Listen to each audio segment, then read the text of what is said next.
برادران اسلام، ہم میں کیسے موڑ پر کھڑے ہیں جہاں 15 اگست یعنی یوم آزادی کی تاریخ سر پر آن پہنچی ہے۔ گلیوں، بازاروں اور ایوانوں میں آزادی کا جشن منانے، پرچم لہرانے اور ترانے گانے کی تیاریاں زور شور سے جاری ہیں، لیکن ذرا ٹھہر کر بحیثیت صاحب بصیرت مومن ہمیں اس حقیقت پر غور کرنا ہوگا کہ کیا آزادی صرف ایک جھنڈا لہرانے اور رسمیں ادا کرنے کا نام ہے، یا آزادی کا حقیقی تعلق انسان کے عقیدے، اس کی عزت، اس کی شریعت اور اس کے بنیادی انسانی حقوق کی پاسداری سے ہے۔ آج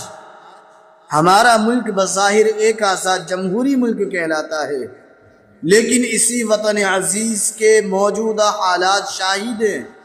کہ مسلمان ایک سخت ترین ایمانی اور اجتماعی آزمائش کے دور سے گزر رہے ہیں۔ کل تک شکوہ یہ تھا کہ مسلمانوں کو معاشی و سیاسی طور پر پیچھے دھکیلا جا رہا ہے، تعلیمی میدان میں رکاوٹیں کھڑی کی جا رہی ہیں، یا گائیں کے تحفظ اور موبلنگ کے نام پر ان کی جان و مال کو نشانہ بنایا جا رہا ہے۔ لیکن اب معاملہ صرف جان و مال کے نقصان تک محدود نہیں رہا،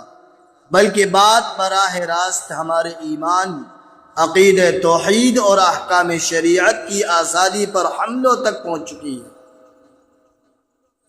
آج شریعت مطہرہ کے مسلمہ احکام اور ہمارے اسلامی و آئینی نظام کے خلاف قوانین بنائے جا رہے ہیں۔ وندے ماترم جیسے غیر اسلامی و مشرکانہ تعظیمی کلمات کو جبراً مسلط کرنے کی کوشش کی جا رہی ہے، جو ایک مسلمان کے عقید توحید اور ایمانی غیرت پر براہ راست حملہ ہے۔ ایک طرف آئین میں مساوات کے دعوے ہیں، تو دوسری طرف مسلمانوں کے خلاف دورہ رویہ اختیار کر کے نفرت کا ایسا ماحول عام کر دیا گیا ہے جس نے معاشرے میں مسلمانوں کو دیکھنے کا زاویہ ہی بدل کر رکھ دیا۔ ایسے نازک اور کٹھن زدہ ماحول میں جب بظاہر ملک کی ظاہری آزادی کے باوجود ہمارے دینی، مذہبی اور شرعی حقوق کو سلب کیا جا رہا ہو، تو ہر حساس مسلمان کو یہ سوچنا ہوگا کہ کیا محض ظاہری و سیاسی آزادی کافی ہے، یا اسلام کی نظر میں حقیقی آزادی کا مفہوم کچھ اور ہے؟ اور جب کسی قوم پر غیر اسلامی افکار اور جبری احکام مسلط کیے جا رہے ہوں، تو عقیدہ توحید کا حقیقی تقاضا اور ایک مومن کا ایمانی موقف کیا ہونا چاہیے؟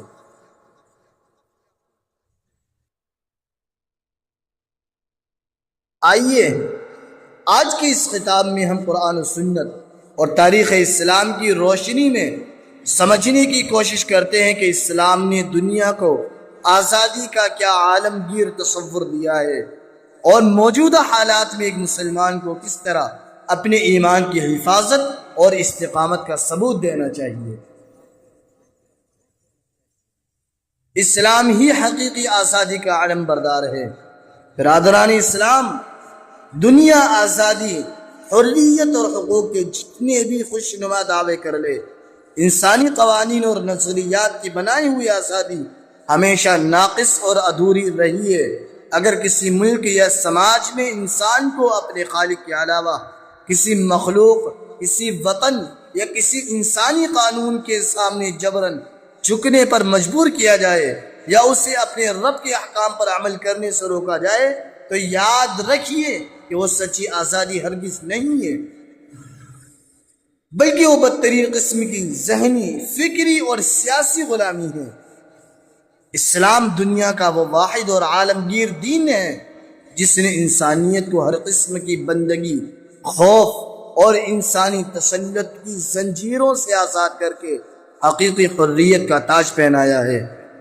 اسلام سے پہلے دنیا کا نظام یہ تھا کہ طاقتور کمزور کو اپنا غلام بنا لیتا تھا، حاکم وقت خود کو خدا کہلواتا تھا اور انسانوں سے اپنے آگے سجدہ کرواتا تھا، لیکن رسول اکرم صلی اللہ علیہ وسلم کی بعثت نے ان تمام باطل خداؤں کے غرور کو خاک میں ملا دیا۔ تاریخ کا وہ سنہری واقعہ یاد کیجئے جب سیدنا عمر فاروق رضی اللہ تعالیٰ عنہ کے دور خلافت میں ایک حاکم کے بیٹے نے ایک عام شہری پر ظلم کیا تو امیر المؤمنین نے اس حاکمانہ غرور اور جبری تسلط کی دھجیاں بکھیرتے ہوئے وہ تاریخی اور عالمگیر جملہ ارشاد فرمایا جو آج بھی انسانی حقوق کا سب سے بڑا منشور ہے۔ آپ رضی اللہ عنہ نے فرمایا مَتَى اسْتَعْبَدْتُمُ النَّاسَ وَقَدْ وَلَدْتُهُمْ أُمَّهَاتُهُمْ أَحْرَارًا، یعنی تم نے لوگوں کو کب سے اپنا غلام بنا لیا جبکہ ان کی ماؤں نے تو انہیں آزاد پیدا کیا تھا۔ اسلامی تاریخ کا یہ درخشندہ باب دنیا کو یہ پیغام دیتا ہے کہ آزادی انسان کو کسی حکومت یا بادشاہ کا دیا ہوا عطیہ نہیں ہے کہ جسے جب چاہے چھین لیا جائے، بلکہ یہ اللہ تعالیٰ کا عطا کردہ پیدائشی اور بنیادی حق ہے۔ اسی طرح جب حضرت ربعی بن عامر رضی اللہ تعالیٰ عنہ ایران کے جابر سپہ سالار رستم کے دربار میں پہنچے اور رستم نے پوچھا کہ تم اس صحرا سے نکل کر ہمارے ملک میں کیوں آئے ہو؟ تو صحابی رسول نے کسی ملکی فتح، سیاسی اقتدار یا معاشی مفاد کا ذکر نہیں کیا، بلکہ اپنے ایمانی جاہ و جلال کے ساتھ اسلام کے پیغام آزادی کا خلاصہ ایک جملے میں بیان کرتے ہوئے فرمایا اللہ ابتعثنا لنخرج من نشاء من عبادة العباد إلى عبادة الله ومن ضيق الدنيا إلى سعة الدنيا والآخرة ومن جور الأديان إلى عدل الإسلام،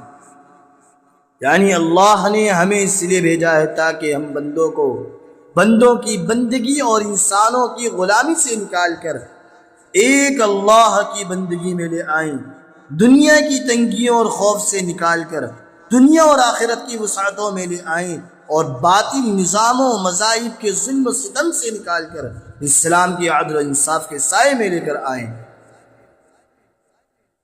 اسلام انسان کو یہ سچائی سکھاتا ہے کہ انسان کی پیشانی صرف اپنے خالق و مالک کے سامنے جھکنے کے لیے بنی ہے۔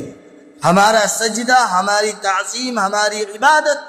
اور ہماری بندگی صرف اور صرف اللہ رب العزت کا حق ہے، کسی مخلوق، کسی انسان، کسی آستانے یا کسی وطن کا نہیں ہے۔ اور جو قوم ایک اللہ کے سامنے جھک جاتی ہے، اللہ تعالیٰ اسے دنیا کی ہر مخلوق اور جابر قوتوں کے خوف سے مکمل آزاد کرتا ہے۔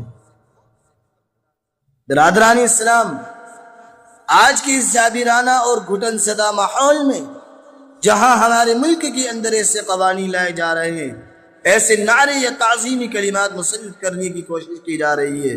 جو عقیدہ توحید اور شریعت مطہرہ کی روح سے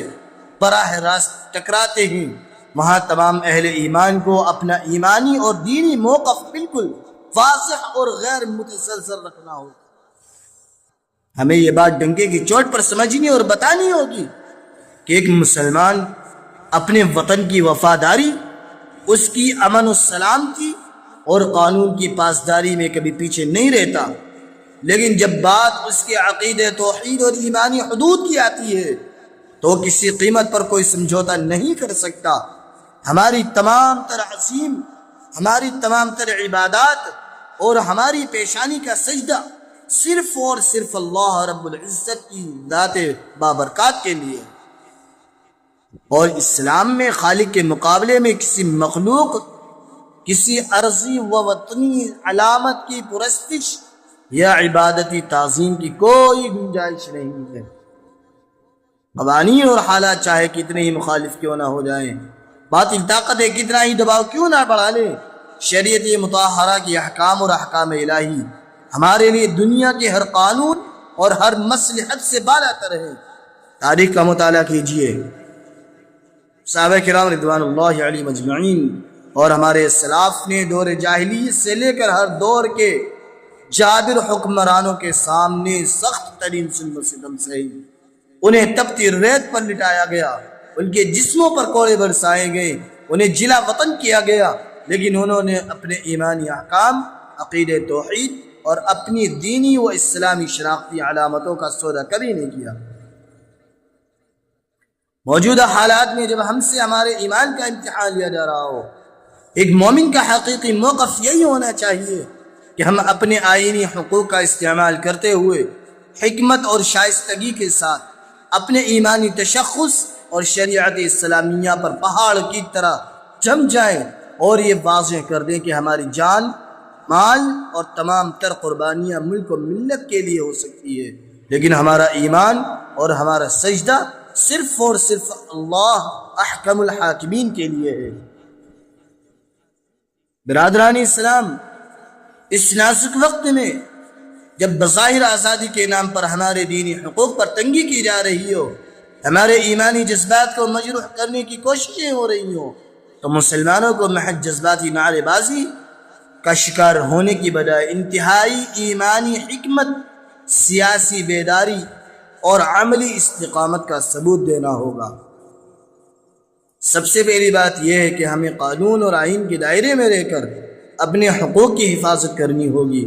ہمارے ملک کا آئین ہر شہری کو اپنے مذہب پر عمل کرنے،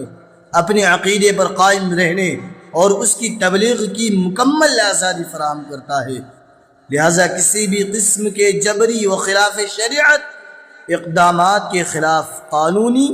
آئینی اور جمہوری دائرے میں رہ کر پرامن، منظم اور جرأت مندانہ آواز بلند کرنا ہمارا بنیادی اور قانونی حق ہے۔ ہمیں اپنے دلوں سے ہر قسم کے نا امیدی، خوف اور بزدلی کو نکال پھینکنا ہوگا اور آئینی راستوں کا صحیح اور حکمت سے بھرپور استعمال کرنا ہوگا۔ دوسری اہم ترین بات یہ ہے کہ جب ماحول میں ایمانی چیلنج بڑھ جائیں،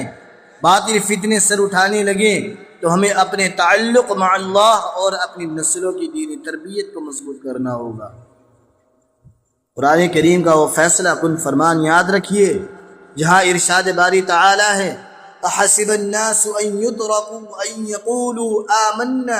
وهم لا يفتنون، یعنی کیا لوگوں نے یہ گمان کر رکھا ہے کہ وہ صرف اتنی بات پر چھوڑ دیے جائیں گے کہ ہم ایمان لے آئیں اور ان کی آزمائش نہیں کی جائے گی؟ بس آزمائش کے اس دور میں اپنے گھروں کو دین کا مادہ بنائیں، اپنے بچوں کو عقید توحید، سنت نبوی اور شریعت اسلامیہ کی تعلیم اتنی پختگی اور روح کے ساتھ سکھائیں کہ دنیا کا کوئی باطل نعرہ، جابرانہ قانون یا فتنہ ان کے ایمان کو ذرہ برابر بھی ڈگمگا نہ سکے۔ اور تیسری بنیادی بات یہ ہے کہ نفرت اور تفریق کی سیاست کا مقابلہ صرف اور صرف امت کے داخلی اتحاد اور باہمی ہمدردی سے ہی ممکن ہے۔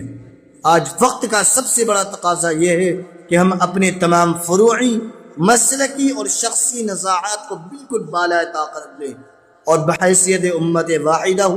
ایک دوسرے کا دست بازو بن کر کھڑے ہو جائیں۔ جب مسلمان باہم متحد ہوں گے، اپنے رب سے لو لگائیں گے اور حکمت کے ساتھ میدان عمل میں ڈٹے رہیں گے، باطل کی ہر تدبیر ناکام ہوگی اور اللہ تعالیٰ کی نصرت ہمارے شامل حال ہوگی۔ عزیزان گرامی، خلاصے کے طور پر عرض ہے کہ حقیقی آزادی یہ ہرگز نہیں ہے کہ انسان کے ہاتھ پاؤں تو بظاہر آزاد ہوں، لیکن اس کا ذہن، اس کی روح، اس کا ایمان اور اس کا عقیدہ غیروں کے دباؤ اور باطل کے سامنے غلام بن چکا ہو۔ اگر آج ہمارے ملک کے اندر تمام تر ظاہری و سیاسی آزادی کے باوجود مسلمانوں کے ایمانی و دینی حقوق پر تنگی کی جا رہی ہے، شریعت پر حملے ہو رہے ہیں اور غیر اسلامی کلمات و افکار مسلط کرنے کی کوششیں ہو رہی ہیں، تو بحیثیت مسلم یاد رکھیے کہ سچا مومن حالات کا غلام نہیں ہوتا، بلکہ وہ ہر دور اور ہر حالت میں صرف اور صرف اپنے رب کا بندہ بن کر رہتا ہے۔ تاریخ کا پہیہ گواہ ہے کہ ظلم و جبر کے یہ طوفان آئیں گے اور گزر جائیں گے، نفرت و باطل کے یہ بادل جلد یا اب دیر چڑھ جائیں گے، بشرطے کہ ہم اسلام کے دیے ہوئے عالمگیر تصور آزادی اور عقید توحید پر پہاڑ کی طرح پختگی سے قائم رہیں، اپنے رب سے تعلق مضبوط رکھیں، اپنے آئینی و جمہوری حقوق کی حفاظت کریں، اپنے بچوں کی ایمانی تربیت کا حق ادا کرتے رہیں، قرآن کریم کا وہ ابدی اور عالمگیر فیصلہ سنو جو ہر دور کے مظلوم اور آزمائش میں گرے مومن کو فتح اور کامرانی کی بشارت دیتا ہے۔ اللہ رب العزت ارشاد فرماتا ہے وَلَا تَهِنُوا وَلَا تَحْزَنُوا وَأَنْتُمُ الْأَعْلَوْنَ إِن كُنتُم مُؤْمِنِينَ، یعنی اور تم ہمت نہ ہارو اور بالکل غم نہ کرو، تم ہی غالب اور سرفراز رہو گے اگر تم سچے مومن۔ اللہ تعالیٰ سے دعا ہے کہ وہ ہمارے ملک میں امن، عدل اور سلامتی کا ماحول قائم فرمائے، ہمارے ایمان، جان، مال، شریعت مطہرہ کی کامل حفاظت فرمائے، ہمیں تمام ظاہری و باطنی غلامیوں سے